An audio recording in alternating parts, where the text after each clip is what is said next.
How do you see the role of cinematographer evolve? Because everything now is basically recorded in this augmented studio full of panels that reflects and everything. I don't know technology.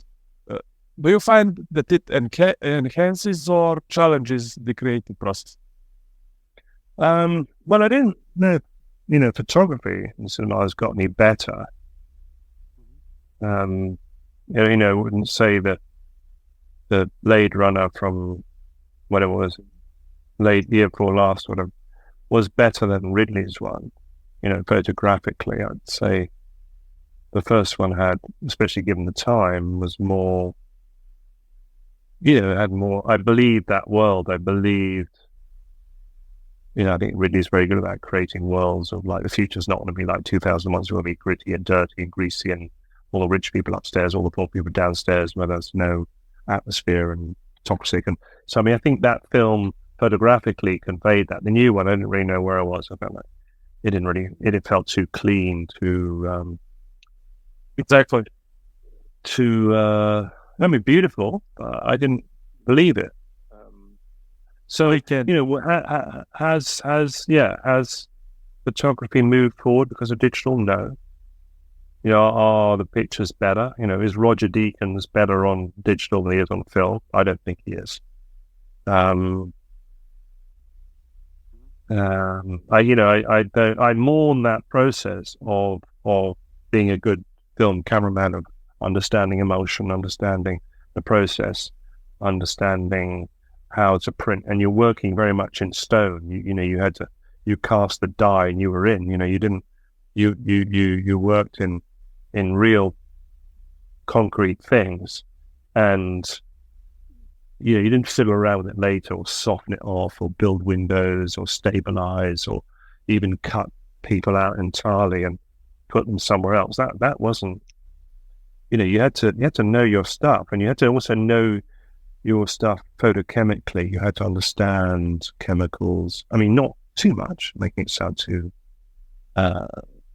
like black magic. But there's certainly the old photographers with the big black velvet going over your head and held, watch the thing click. There's a certain amount of magic in photography that was always respected, even though there might have been a whole lot of bluffers behind it who were like full of shit, talking stuff.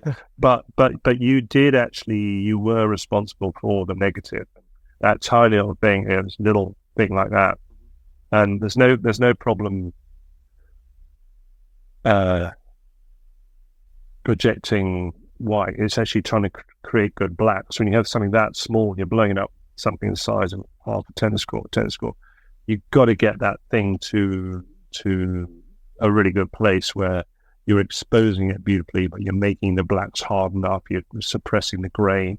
You're understanding how to balance that to get the best out of this analog image you can.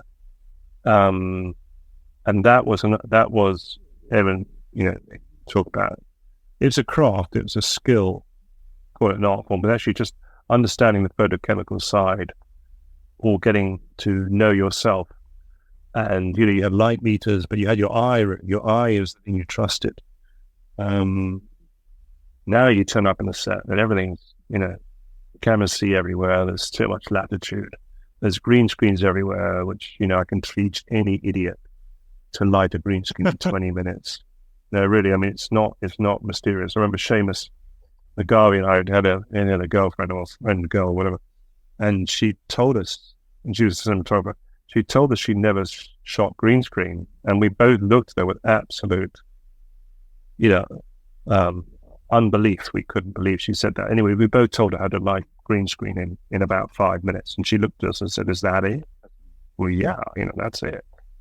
So you don't really, the higher you go in the food chain, the less you have to know. I've said this before, I could turn up drunk on a big shoot and someone would look after exposure, the green screen would be lit. When you're on the smaller films, you have to be more resourceful. If you're on a smaller film and shooting film, you better have your wits about you. You better be really on your game. And you better not get drunk the night before, and you better understand your eyes. You better understand what you see. You better doubt everything. You better doubt your light meter. You've got to look in through the frame and actually think, is this it? Is this where I want to balance this shot? Where's the key turn? Where's my highlight? Where's the bottom end? Am I stretching it too much? Actually, I don't want the audience to see over there. I want to make that black. You don't do any of those things on digital. We stay genuine, uncensored and unscripted, and we always will, as we have to order our usual. Share us and subscribe us, and stay tuned until the next Wednesday. Iguzo!